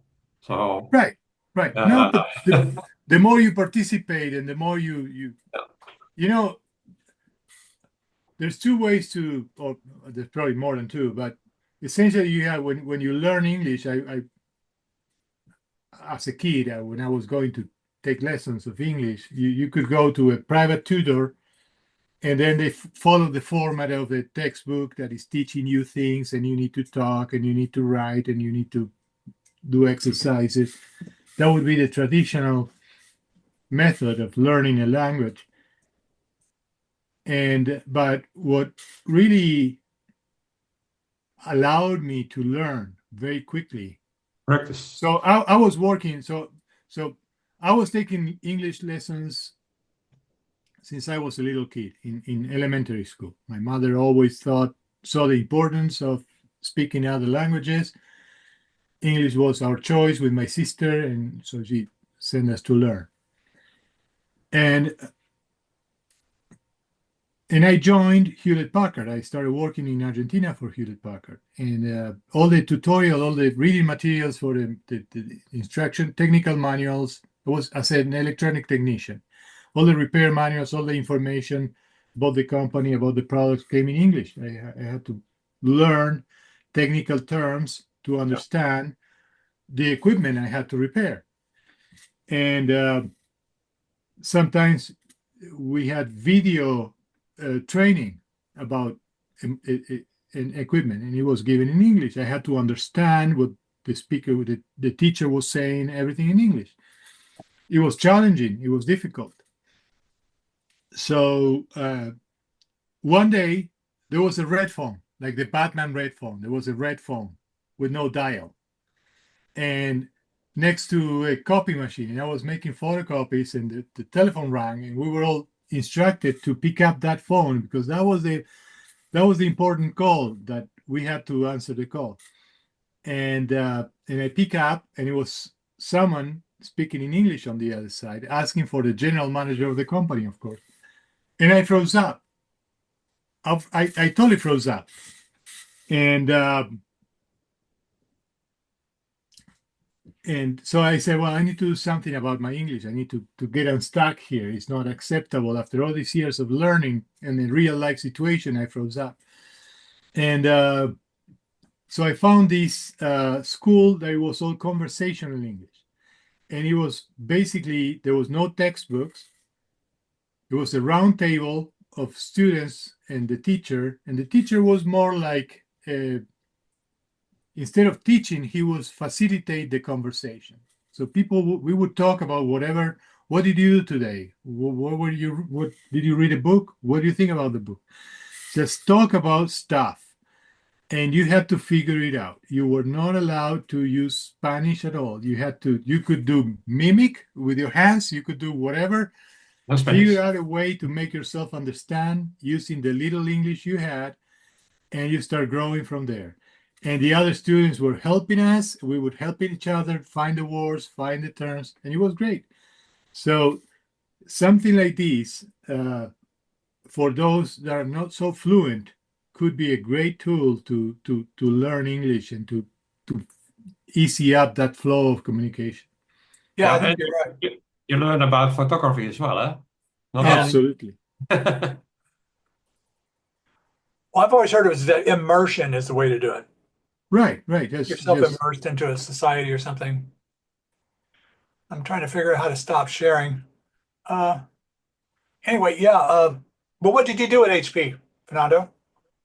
repair electronic equipment. Yeah. Oh, Communications, all the lab equipment, oscilloscopes, generators, meters of all sorts and kinds, to the sort of equipment that they use in for cell phone transmission, for example, to yeah. monitor signals. And that this was before, it was in the 90s, so it was right at the time where the first personal computers came out. Right.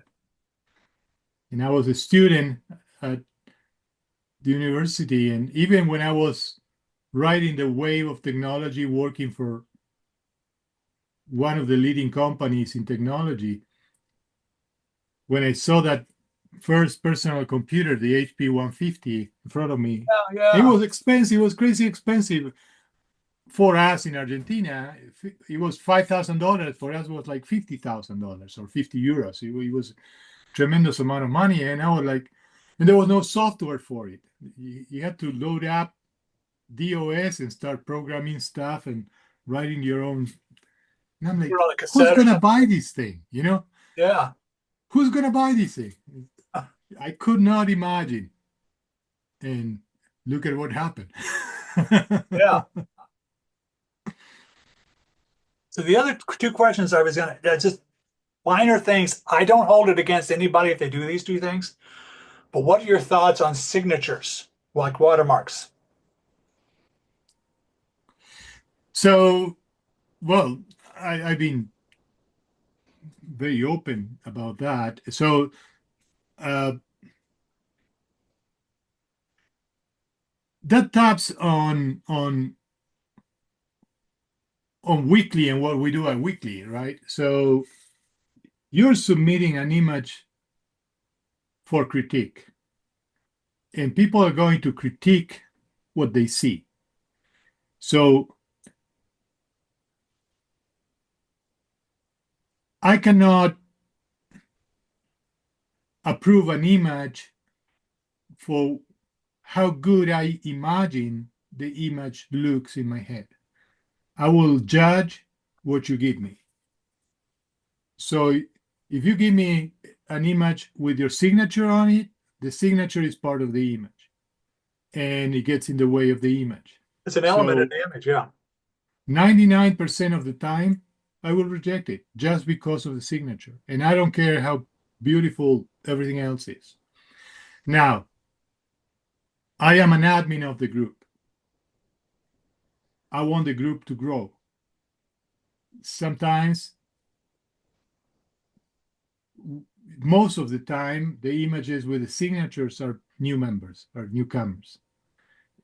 If I'm going to reject them straight up because of the signet, I feel that I'm doing a disservice to the group. So I try to be tolerant and I try to explain, some people get it, some people don't. And once the member has been with us for a while, that I feel that they're not going to go, then I start bouncing signatures all along. I have no problem with that. The same goes for a low resolution image. I don't have a problem with low resolution when that works for the image, right? I think low-fi is a technique. Sometimes you want that low fidelity to deliver a message. It helps the image.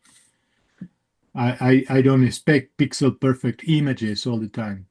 Pixel perfect sometimes doesn't add anything to me. And the same you can extend to everything composition wise, everything else, color versus black and white. I always ask this question, okay, if I crop it, what do I win? What do I lose? If there was more resolution, what would I win? What would I lose? If I remove certain elements from the images, what do I win? What do I lose? Signatures get in the way. And I also think that you're presenting your work for judgment. And if you give me your signature, you're giving me your signature to be judged also. So why would you do that?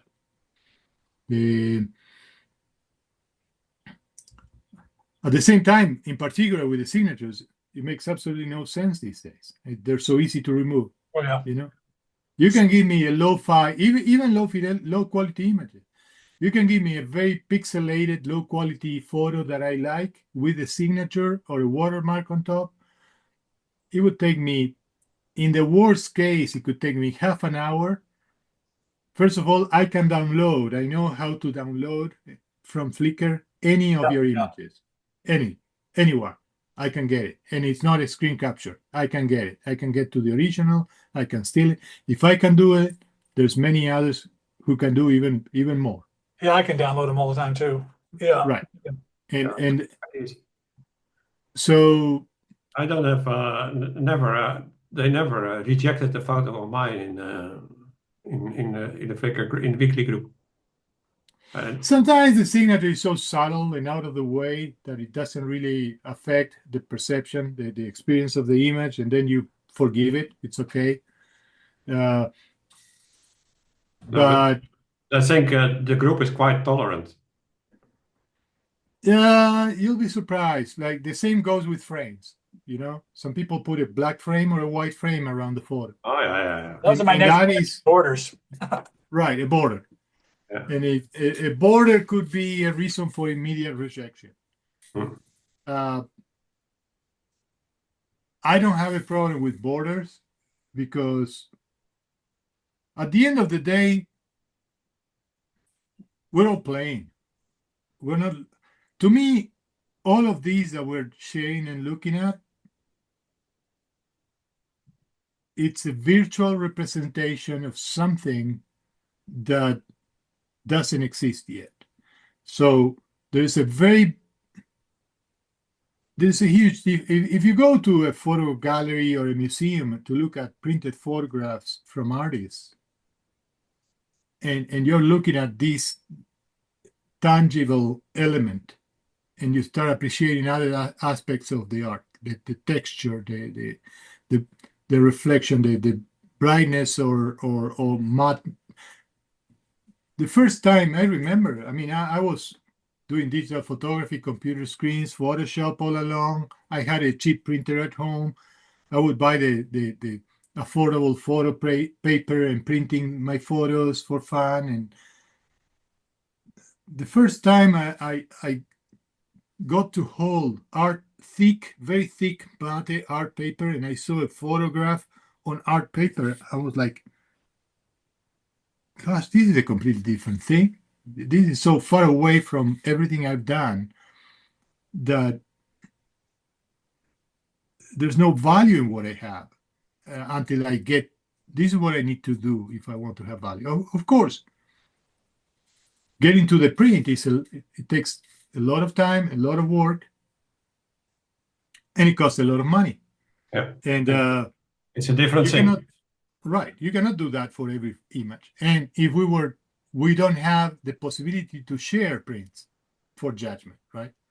We would have to be physically in the same space to do a proper judgment. So what we do here is just more of a play. We're playing. And sharing. And we're Sharing. sharing, we're talking about it, we're learning in the process. It is all great. Yeah. But what we see on the screen is just the virtual representation of something that doesn't really exist yet. What we have done today, what you have done with my photos today, is far more better than put it in the group, because now you do it directly. You say, and I can respond. Yeah. And that is in the group is not so easy. In this week, you did it with my photo of the three birds a bit, but actually we are not, how you say, there is not a comment and a feedback. A comment and a feedback that is not in the group. There's no dialogue. Yeah, it is Yeah. a one way, one thing. Yeah, I refer to that kind of dialogue as episodic. Right. It's kind of almost you can't help but be argumentative, almost like that. What there's also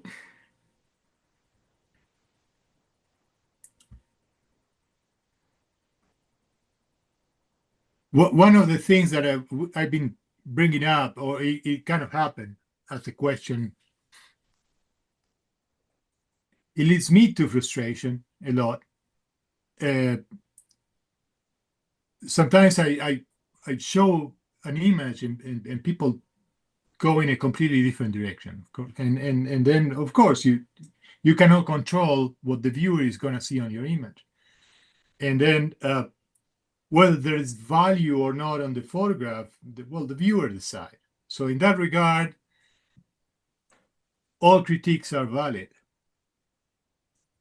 But there is another aspect. There is another aspect of critique that Weekly provides, and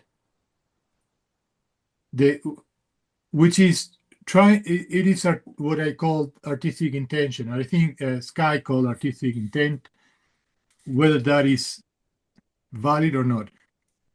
I think as a viewer, if we don't, there is value in us investing our efforts in trying to discover what was the artistic intention. I think what is good in the group is that you have to give your opinion. Eh? Was it free flight or was it not? Then Keeper or free flight, yeah. Yeah, it's like if you are in the school, you get sufficient or not. You get the points or not. Yeah, passing grade or not. Yay or nay. Yeah. I'm in another group that where you get cool and uncool.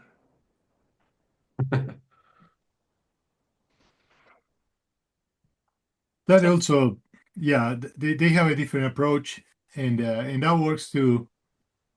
And it's more on your face. There's another group like Street Fight. I don't know if you know that. That's about more or less the same system. Street Fight. It's in Flickr as well. You can find it, I think, if you want. But it's about two persons put a photo inside, and then you choose one or the second. about one thing. For example, about shadow, two photos of a shadow, and then you can say, well, this is the winner or the other one is the winner. Oh, yeah. I used to follow a group like that, Street and fight. right. Well, no, this had something a similar idea. They had a different name, but essentially, Then they have no comments, eh? So only make a choice. so in this other group, the pool has no images pretty much. He has very few images. And if you want for your image to enter the pool, you need to challenge another image in the pool already. Okay. So then you says, okay, I want my image to replace this other image. Then people vote, and they choose which one is better than the other. Mhm. So either the pool image survives or it gets booted by your image. Yeah. And your image gets accepted in the pool, and then your image is challenged by someone else at some point. Yeah, back in the 1960s, they had radio programs with hit songs. So there would be a challenger hit song, and then people the song, "No, you won," but it was always fun. Well, we're already after 2 hours, guys. So I thought Okay. pretty good discussion. When we started out, the main reason why we started out with Hans' images is because he was the only one here with me. So, and then Fernando, you showed up. So it was great. I thought we had a really good discussion. Next Thank time you. we go to discuss your photos, I think, Fernando. Mine, but I don't mind. Yeah, I would love to. But my photos I don't have any recent work. Everything is kind of old, what I have there Okay, from I put years ago. something But inside. I have some photos that I would like to Ah, I don't think they were properly understood in general in weekly or not. And one of the things that is missing in weekly sometimes is maybe we needed more than a week. Maybe we needed, or people would need to be more active. So we have, okay, the first 3 days we vote, and then the rest of the week we go back and forth talking about the voting, what happened with the voting, and see if there is any learning that we can do from that. Maybe I'm going to free flight your image, but then after reading all the other reviews or talking about it, I can look at the change my keeper. mind, right? And I can learn to appreciate something that I was not able to appreciate before. Yeah. And there's so much. One approach, essentially, when we give a critique, we're talking about ourselves and saying, well, I don't like, I would do this, I would do that. I think it's great the way it is. I'm just talking about myself. So then we're not talking about your image anymore. I am a And member of, you want to close, but I'm a member of a group in Holland, and there we put one photo. So I put my photo, and then everybody critiques it. And then I can say, well, I've edited it a little bit. What do you think now of it? And then you get more discussion. Yeah? right, you start working on it, yeah, and see. There's so many things that can be done. I created a group that I never really did anything with it. It's called the Raw Kitchen. It's like a branch off from Weekly.